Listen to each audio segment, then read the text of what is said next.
जब भी आप किसी से बात करते हो तो उसे संबोधन दिया जाता है। आपने 7 विभक्ति पढ़ी होंगी। कर्ता ने कर्म को करण से संप्रदान के लिए, अपादान में पेपर, संबंध काके की, संबोधन हे भो अरे। शास्त्र में जब आचार्य परमेष्ठी, उपाध्याय परमेष्ठी, साधु परमेष्ठी जब कोई ग्रंथ लिखते हैं तो कहते हैं हे भव्यात्माओ। क्या लिखते हैं? हे भव्यात्माओ। ये क्या हो गया? संबोधन। किसी से कोई बात कहनी है, जब लोग आपस में बात करते थे और गुरु, कुछ लोग ऐसे बोलते और गुरु बोलते ना, तो ये गुरु क्या हो गया? संबोधन। तो वो सामने वाला भी कहता है हाँ अच्छा गुरु, तो वो भी कहता है हाँ अच्छा गुरु। यानी तुमने अच्छा संबोधन दिया तो उसने भी अच्छा संबोधन दिया। एक कहे और पागल, दूसरा भी कहेगा अच्छा बोल पागल। ठीक बात है, जैसा आएगा वैसा वापस होगा। तो इसलिए संबोधन, सामने वाले को जो बोल रहे हैं, यदि आपने अच्छा संबोधन किया है तो उसकी मानसिकता आपके प्रति अच्छी बन गई है। और जब जिसकी मानसिकता जिसके प्रति अच्छी होती है वो उसकी बात मानता है। और आपने जो संबोधन है, जो मंगलाचरण है, वो ही गलत कर दिया तो आगे की सारी चीज तो गलत होनी है। इसलिए कभी भी किसी से बातचीत करो तो संबोधन बहुत अच्छा करो कि सामने वाले का मन खुश हो जाए। एक भाई थे, वो अपनी पत्नी का नाम नहीं लेते थे। वो क्या कहते थे? हे देवी जरा एक गिलास पानी ला दे, हे देवी भूख लग रही जरा भोजन करा दे। तो पत्नी भी खुश रहती थी, मुझे देवी कहते हैं। मैं बिल्कुल वास्तविक बात बता रही हूँ। और वही तू तड़ाक से बात करे, तू पानी नहीं ला सकती, तूने ये नहीं किया, पता नहीं मैं आ गया पानी लगे आ जाए, है ना? बात वही है, काम वही है, केवल कहने का तरीका अलग अलग है। और कहने का तरीका ही इंसान का सबसे ज्यादा प्रभावकारी होता है। जिसके पास तरीका है वो अपनी बात सामने वाले से अच्छे से कर सकता है। और जिसके पास तरीका नहीं है तो सही बात कहने पर भी गलत सिद्ध हो जाओगे। बात बिल्कुल सही कही है तुमने, लेकिन तरीका गलत है। और बात गलत कही है लेकिन तरीका सही है। ऐसे बहुत से लोग देश में हैं, समाज में हैं, जो कहते तो सही हैं लेकिन कोई उनकी सुनता ही नहीं है। कारण? अरे बोलिए ना। अरे समाज में तो छोड़ो, घर में ही होंगे। अम्मा है, बच्चे के सारे दिन पीछे पड़ी रहती, ये कर ये कर ये कर, बच्चा सुनता ही नहीं है। बोलिए ऐसा है या नहीं है? क्या कारण है? क्या कमी है?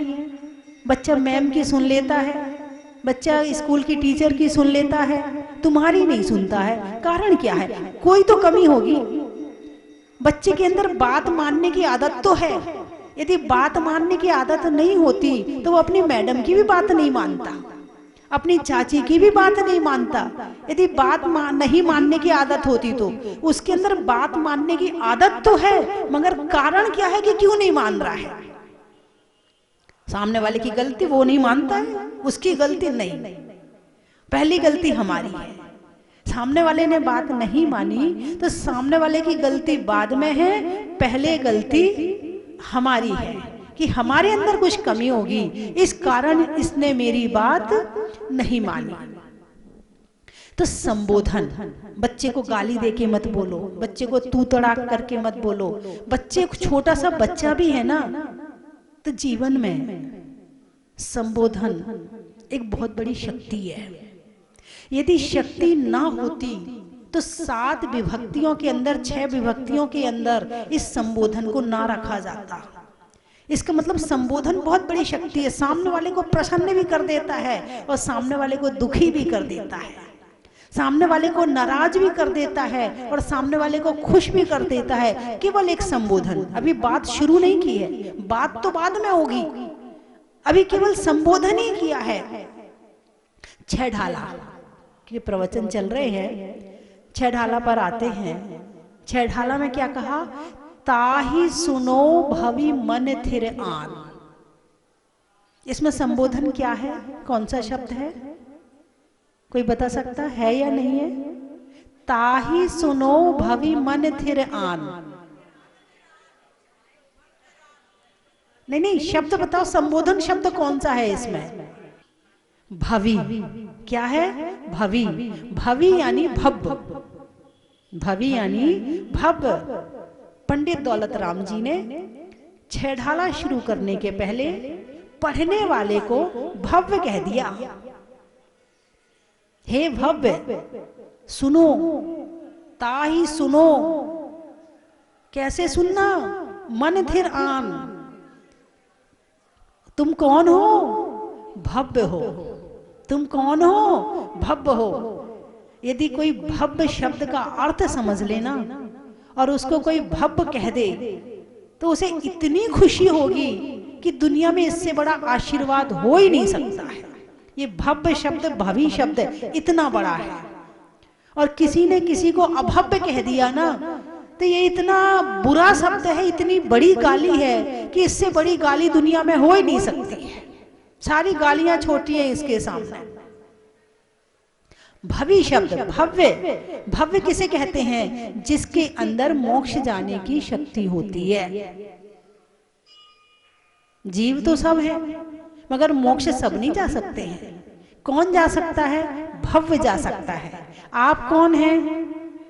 अरे बोलिए ना, है या नहीं है? नहीं, भेज नहीं रही हूं। नहीं नहीं, आप चिंता नहीं करो, ठंड बहुत हो रही है, अभी बिल्कुल नहीं भेजूंगी। ठंड में दीक्षा कैसे दिलवा दूंगी इतनी ठंड में? नहीं नहीं, दीक्षा की तो बात ही नहीं चल रही है। लेकिन मोक्ष जाने वाले जीव को भव्य कहते हैं। किसे भव्य कहते हैं? जो मोक्ष जा सकता है, और जो मोक्ष नहीं जा सकता उसे अभव्य कहते हैं। अब ये हमारे ज्ञान का विषय नहीं है कि हम भव्य हैं कि अभव्य हैं। ये ऐसे होता है जैसे मूंग, खड़ी मूंग उबालते हो ना, हैं? और जब खड़ी मूंग उबालते हो तो उसमें 10-15 मूंग नीचे दाने ऐसे होते हैं जो उबलते नहीं है। बाकी मूंग तो सीज जाती है मगर वो दाने नहीं उबलते हैं। आप जो सीज गई उस मूंग को निकाल लो, जो नहीं सीजी है उसे और उबालो, और उबालो, पूरी गैस खत्म कर दो, सीजेगी? नहीं सीजेगी।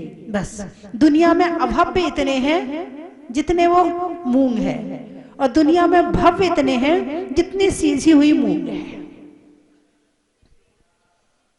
इसलिए आपकी गिनती किसमें है? अरे बोलिए ना, भव्यों में है। किसमें है? भव्यों में। बहुत अभव्य बहुत कम है, बहुत कम है, उनकी संख्या बहुत कम है, भव्य की संख्या ज्यादा है। और यहाँ एक उदाहरण और दिया है, जैसे चावल में कंकड़। चावल में कंकड़ कितने होते हैं? थोड़े से होते हैं, और चावल ज्यादा होता है। बस इतने जितने कंकड़ हैं उतने अभव्य हैं, और जितने चावल हैं उतने भव्य हैं। फिर तो हमारी गिनती, अरे बोलिए ना, अपने आप को भव्य कहने में कहाँ दिक्कत आ रही है? हम मोक्ष जा सकते हैं।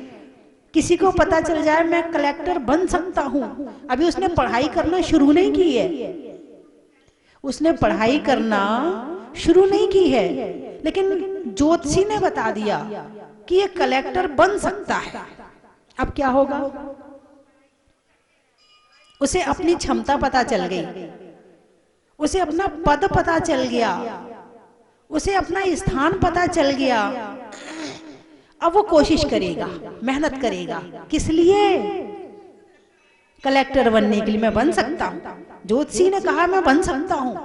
और जब वो ज्योतिषी तो इतना बढ़िया ज्योतिषी है कि उसकी बात झूठी नहीं निकलती है। उसने बिल्कुल सही कहा, मेरी जन्म पत्री देख के कहा मैं कलेक्टर बन सकता हूं। अब वो उतनी मेहनत करेगा जितने में वो कलेक्टर बनेगा, और बल्कि उससे ज्यादा मेहनत करेगा, क्योंकि उसे पता चल गया। जिसके अंदर डाउट रहता, मैं बनूंगा कि नहीं बनूंगा, बनूंगा कि नहीं बनूंगा, वो तो फिर भी हार मान जाता। लेकिन ये व्यक्ति हार नहीं मानने वाला है। क्यों? क्योंकि इसको पता चल गया कि मैं तो कलेक्टर बनूंगा ही, इसलिए पूरी मेहनत करेगा, जी तोड़ मेहनत करेगा। इसी तरह आपको पता चल गया कि आप भव्य हैं, आप मोक्ष जा सकते हैं। आपको पता चल जाए और आत्मा जागृत हो जाए तो मोक्ष जाने के लिए फिर मेहनत करने में देर नहीं लगेगी। हमारे महाराज बैठे हुए हैं, के सागर महाराज बैठे हैं। तुम देखो, अंदर एक बनियान,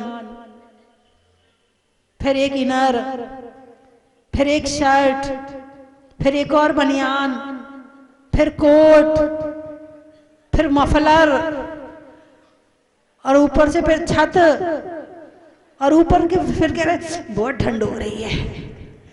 माता जी बोर्ड आपने तो कहाँ से विधान और जाप रख ली, इतनी ठंड हो रही है। इनसे पूछो ठंड हो रही कि नहीं हो रही है।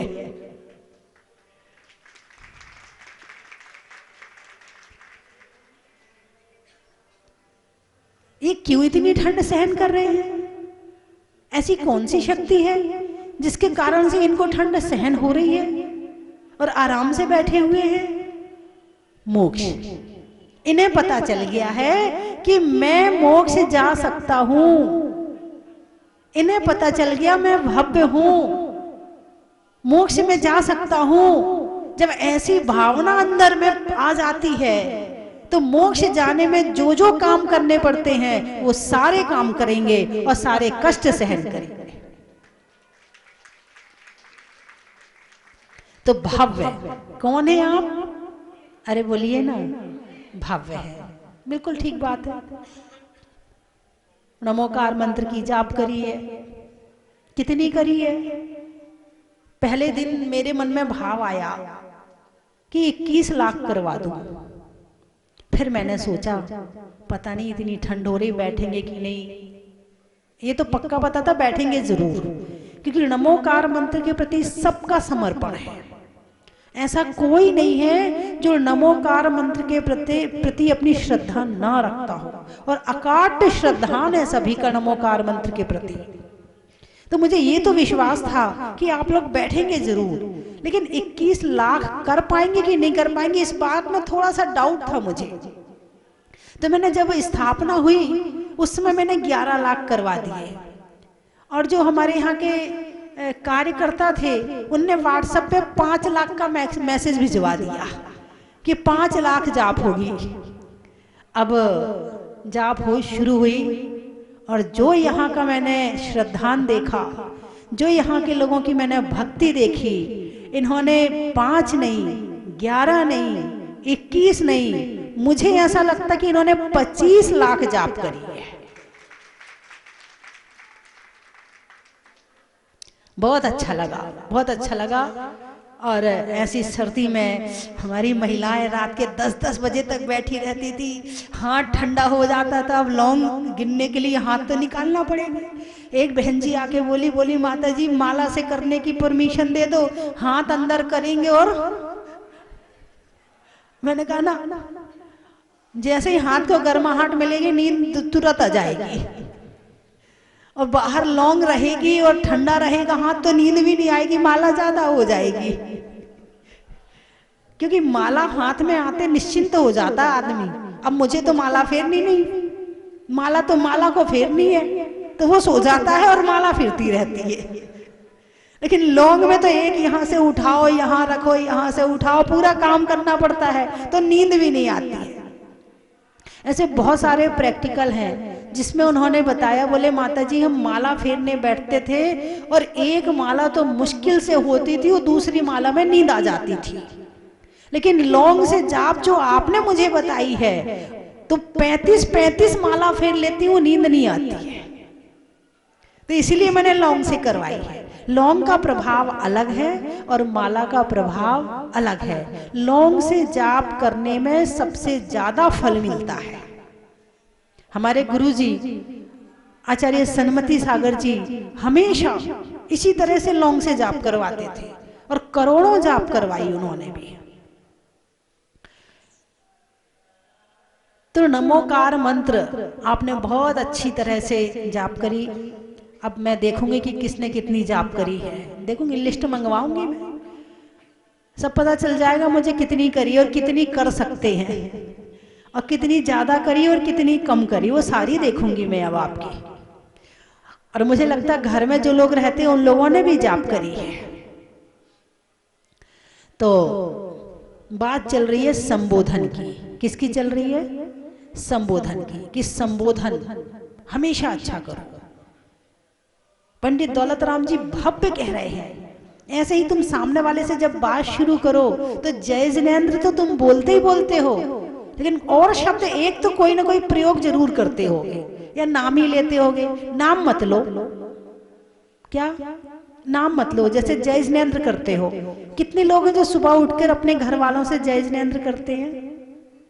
हाथ उठाकर बताना जरा।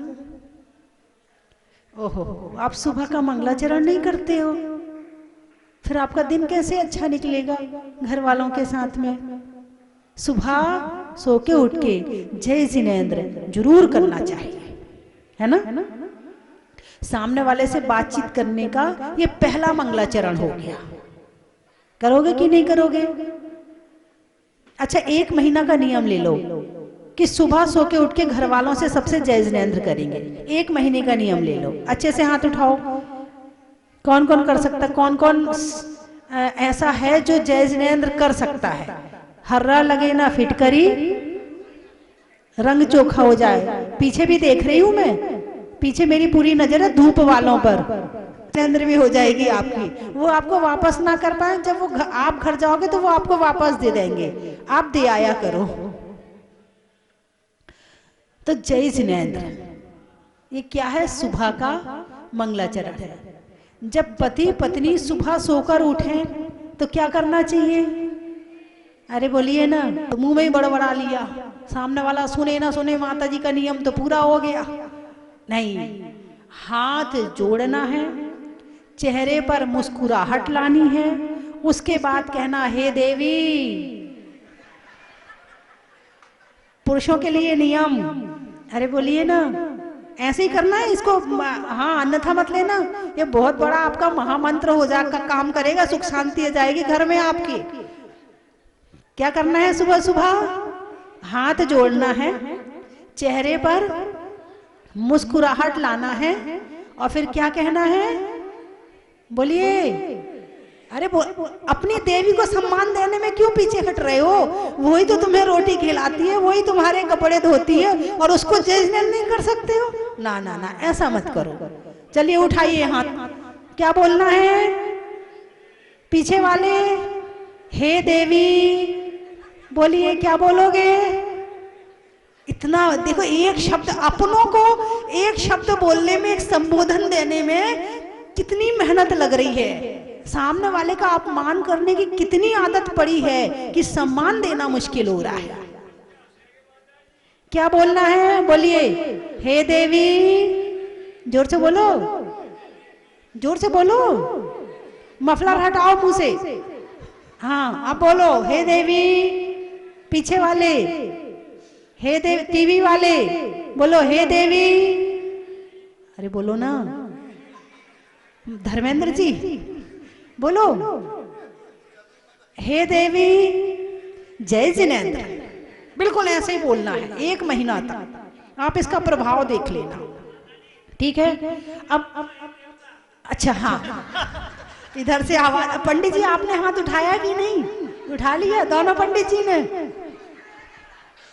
अच्छा, अब आप लोग कैसे बोलोगे? हे देवता। आप तो हंस रहे हैं। नहीं, इसे प्रैक्टिकल करना है जीवन में। इसे सुनने में जब इतना आनंद आ रहा है तो करने में कितना आनंद आएगा। हाँ, विचार करो क्या बोलना है।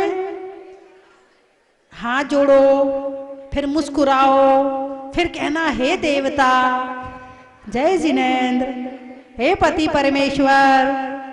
आपको 2 बार करना है, इनको 1 बार करना है और तुम्हें 2 बार करना है। और 2 संबोधन देने हैं। कौन कौन से? हे देवता, अरे बोलो ना, जय जिनेंद्र, हे पति परमेश्वर, जय जिनेंद्र। करोगे कि नहीं करोगे? हाँ या ना? हाथ उठाओ, कौन कौन करेगा जैसा मैंने बताया वैसा। भाई साहब, पीछे वाले, सुरेश जी पीछे बैठे क्या? हाँ उठाइए, हाथ उठाइए। देखो वो हाथ नहीं उठा रहे। आपकी शादी तो हो गई ना? जितने लोग पीछे बैठे हैं उनकी शादी तो हो गई ना? धर्म पत्नी है ना आपकी? जिन जिन की धर्म पत्नी है वो हाथ उठाओ। महेश जी, बहुत बढ़िया। चलिए हाथ नीचे कर लें।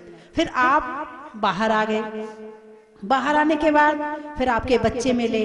बेटा जय जिनेंद्र, ऐसे नहीं जय जिनेंद्र, ऐसे नहीं, बेटा जय, संबोधन। बेटा शब्द क्या हो गया? संबोधन। बेटा जय जिनेंद्र, बेटी जय जिनेंद्र, चाची जय जिनेंद्र, जो भी आपके घर में है उसका संबोधन जरूर बोलो, बिना संबोधन के नहीं। संबोधन बोलते ही सोने में सुहागा हो जाता है। उसका प्रभाव ही, शब्द का प्रभाव ही अलग हो जाता है। इसलिए संबोधन जरूर करना चाहिए। तो जितने लोग टीवी में देख रहे हैं उन सब का भी यही नियम है जो इनको मुरैना वालों को दिया है। बंधुओं, ताही सुनो भवी मन थिर आन। कैसे सुनना है? सुनने के लिए क्या शर्त है? अरे बोलिए ना। मन को स्थिर करना है। वर्तमान समय में एक बीमारी है, ओवर थिंकिंग। क्या बीमारी चल रही है आजकल? Over thinking.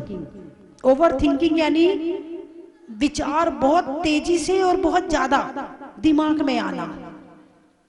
जितनी जरूरत नहीं है उसके बाद भी विचार विचार विचार। इंसान किसी से बात भी कर रहा है तो भी विचार चल रहे हैं, कुछ काम भी कर रहा है तो भी विचार चल रहे हैं, वो विचारों से मुक्त नहीं हो पा रहा है।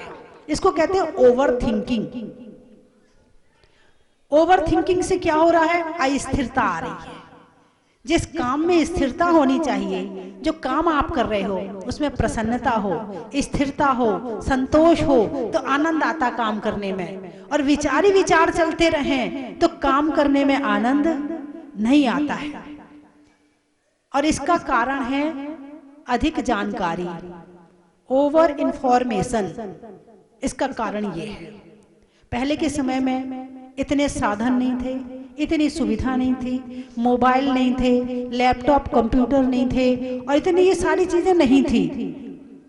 मैंने कल बताया था कि जितनी चीजों से आप कांटेक्ट में आओगे उतने विचार दिमाग में बनेंगे, और जितने दिमाग में विचार बनेंगे वो दिमाग में घूमेंगे।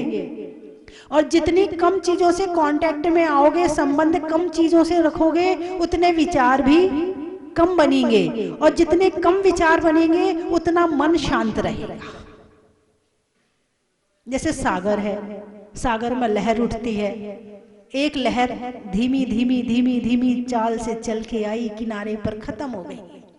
फिर वो देख रहे दूर एक और आ रही, फिर वो धीरे धीरे धीरे धीरे आई, फिर यहाँ किनारे में खत्म हो गई, है ना? इन लहरों को देखने के लिए दुनिया सागर के किनारे जाती है और वहां बैठकर बड़े संतोष का अनुभव करती है। देखो एक लहर आई, फिर वो खत्म हो गई, फिर दूर दिख रही है दूसरी। एक साथ नहीं चली आ रही है, एक साथ सारी लहर नहीं आ रही है। एक आती है, फिर थोड़ी देर स्टॉप हो जाता, फिर दूर से दिखती कि दूसरी आ रही है, फिर किनारे पर ऐसे आराम आराम से और लगातार थपेड़े मार मार के लहरें आए तो डर के दूर भाग जाओगे, कोई लहर देखने भी नहीं जाएगा।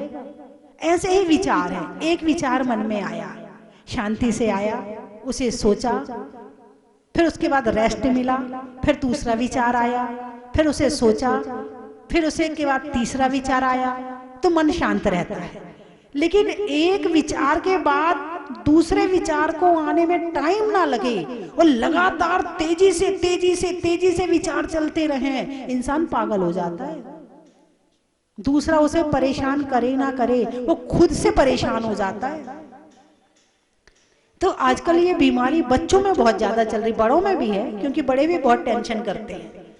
और ये बीमारी पैदा होती है टेंशन से, अधिक जानकारी से, अधिक मोबाइल चलाने से, अधिक दोस्त बनाने से, अधिक बातें करने से, अधिक निंदा बुराई करने से, इन सब चीजों से ये बीमारी पैदा होती है।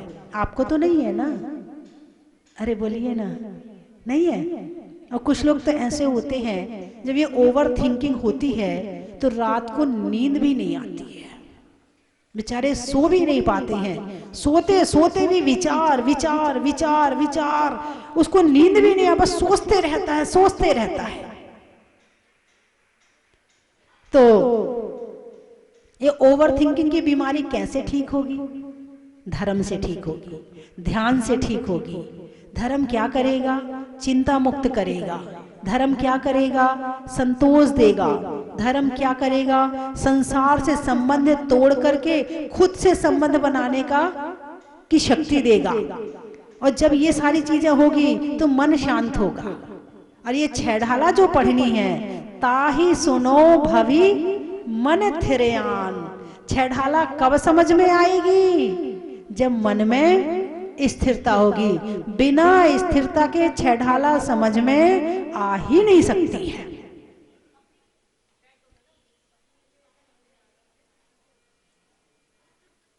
दुनिया का सबसे बड़ा सुख है मन का स्थिर होना। जिसका मन शांत है वो दुनिया का सबसे सुखी व्यक्ति है, और जिसका मन शांत नहीं है वो दुनिया का सबसे दुखी व्यक्ति है। इन बाहर की वस्तुओं से सुख और दुख का पैमाना नहीं नापा जा सकता है। सुख और दुख का पैमाना हम खुद हैं, हम सुखी हैं कि नहीं हैं। एक राजा का वर्णन किया जाता है। क्या किया जाता? अब राजा का वर्णन हो रहा, देखिए। समय सार में ये बात कही है कि उस राजा के पास में इतना राज्य है, इतने सिपाही हैं, इतने सैनिक हैं, इतनी रानियां हैं, इतने बच्चे हैं, इतने खजाना है, इतना सोना है, इतना चांदी है। ये किसका वर्णन चल रहा है? अरे बोलिए ना, राजा का। अब दूसरी तरह से वर्णन सुनो। दूसरी तरह से राजा का वर्णन किया। राजा का स्वभाव बहुत अच्छा है, राजा बहुत शांत प्रिय है, राजा न्याय प्रिय है, राजा बहुत धर्मात्मा है, राजा संतों की सेवा करता है, राजा स्वाध्याय करता है। ये किसका वर्णन है? लेकिन सही वर्णन कौन सा है राजा का? दूसरा वाला। और पहला वाला? पहले वाला तो वो दिखाने वाला है, और दूसरा वाला खुद का है। यदि राजा के पास में जो दूसरे बात में बताए हैं, यदि ये गुण हैं, तो राजा संतोषी भी है और सुखी भी है। और राजा के पास में केवल बाहर का वैभव है और ये चीजें नहीं हैं, तो राजा दुखी है। ऐसे ये वर्णन आप अपने साथ में लगा लो। मेरे पास में इतने रुपए हैं, मेरे पास इतने जमीन है, मेरे पास इतनी जायदाद है, मेरे पास ये है, लेकिन तुम कितने सुखी हो ये बताओ। सुख का पैमाना क्या है? दूसरा या मैं? ढुराने में चमर का और पाठों में भक्तामर का, में ठाट का, बनिया में बाट का, और 24 घंटे के अखंड पाठ का। और बताइए, शब्द बोल दीजिए। पदयात्रा का, हिंदी में मात्रा का, स्कूल में छात्रा का, और 20 तारीख को चलने में पदयात्रा का। सावन में बादल का, आंखों में काजल का, और चलने में पैदल का। अनाज में चने का, गर्मी में पने का, और सर्दी को नहीं मानने का। जिनको सर्दी लगे ना, वो आचार्य को देख लेना, ठीक है। कुछ लोग कहते हैं माता जी सर्दी हो रही, महाराज जी को देख लेना, आपकी सर्दी भाग जाएगी। खेत में धान का, शादी में पान का, और होने वाले पंच परमेष्ठी विधान का बड़ा ही महत्व। पर्वत पर चढ़ने का, कढ़ाई में कढ़ने का, और भक्तांबर को कम से कम 11 बार पढ़ने का बड़ा ही महत्व। बोलिए 24 भगवान की करते हैं, अभिनंदन करते हैं, गुरुदेव के चरणों का सब वंदन करते हैं। हम वंदन करते हैं, अभिनंदन करते हैं, हम वंदन करते हैं। देवा हो गुरु देवा, देवा हो गुरु देवा, हो गंगा यमुना में जब तक ये पानी बहे, मेरे गुरुवर तेरी जिंदगानी रहे, जिंदगानी रहे। स्वस्ति धाम मुझे जाना है, मन में है ये धारणा, विश्व तीर्थंकर की मूरत। जी बोली भूगर्भ से प्रकटित चैतन्य चमत्कार 1008 श्री मुनीश्वरनाथ भगवान की जय। बंधुओं, वर्ष 2023 का आगाज हो चुका है और 2023 की पहली शनिवार और अमावस्या का शुभ संयोग मिला है आने वाली 21 जनवरी को। शनिवार और अमावस्या जिस दिन होती है उस दिन मुनीश्वरनाथ भगवान के मस्तक पर अभिषेक करना और करवाना, शांति धारा करवाना महान पुण्य का उदय आता है, तब ये संयोग मिलता है। तो बंधुओं, मैं आपको साथ आमंत्रित करता हूं, आने वाली 21 जनवरी शनि अमावस्या के दिन आप जहाजपुर पधारे और अतिशयकारी जिनबिंब, एक चतुर्थकालीन प्रतिमा जिनका अतिशय यहाँ पर तो हो रहा है, घर घर में बाबा का अतिशय हो रहा है, और अतिशयकारी बड़े बाबा के कारण ही जब से भूगर्भ से निकले हैं, मात्र इतने कम समय में पूरे भारतवर्ष में अगर सबसे पहला कोई क्षेत्र बना है तो वो स्वस्ति धाम जहाज मंदिर बना है। तो बंधुओं, ऐसे अतिशयकारी जिनबिंब के मस्तक पर शनि अमावस्या के दिन अभिषेक करें। आने वाली 21 जनवरी को परम पूजनीय भारत गौरव गुरुमा गण्यरिका स्वस्ति भूषण माता जी की संगस्ता, छुल्लिका अरथमती माता जी, छुल्लिका संस्कृति भूषण माता जी और छुल्लक श्री प्रणाम सागर जी महाराज के सत्संग पावन सानिध्य में 1008 कलशों से बड़े बाबा का महामस्तकाभिषेक होगा। आप अपने परिवार की ओर से एक कलश आरक्षित करवा सकते हैं। मात्र 5100 रुपए की न्योछावर राशि से आप अपनी सूचना स्वस्ति धाम पर दे सकते हैं। धन्यवाद। चन की थाल को सजाओ रे आज, रत्नों की थाल को भर लाओ रे आज, आओ आओ करे रे गुणगान आरती भगवन की, आओ आओ करे गुणगान आरती भगवन की, आओ आओ करे रे गुणगान आरती भगवन की।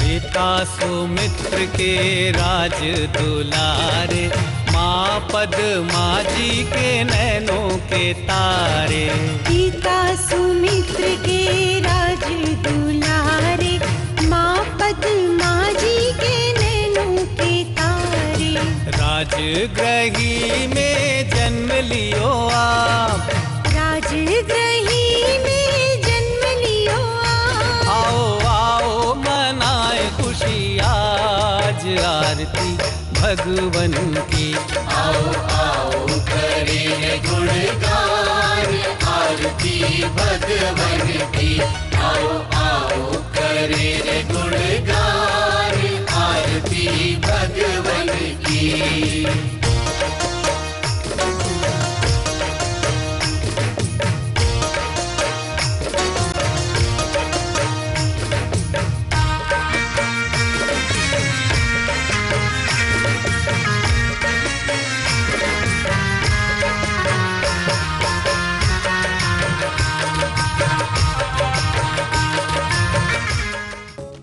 परम विदुषी लेखिका गणिनी आरिका रत्न श्री 105 स्वस्ति भूषण माता जी, जिन्होंने मात्र 20 वर्ष में 100 से भी अधिक किताबें लिखकर जैन समाज को अनूठा योगदान दिया है, बड़े बड़े विधान जैसे कल्पद्रुम महामंडल विधान, सिद्ध चक्र महामंडल विधान, इंद्रध्वज महामंडल विधान एवं विशेष जिनपद, पूजांजलि आदि महत्वपूर्ण साहित्य बहुत ही सरस, सरल व सुबोध शैली में लिखे हैं, जिसमें गद्य एवं पद्य साहित्य भी समाहित है।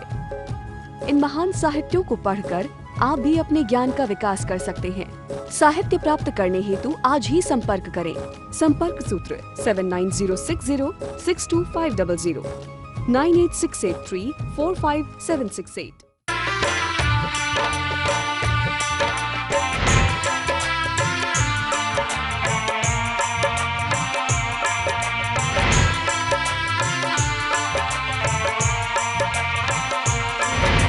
चलो रे चलो रे चलो चलो रे चलो रे चलो चलो जहाजपुर।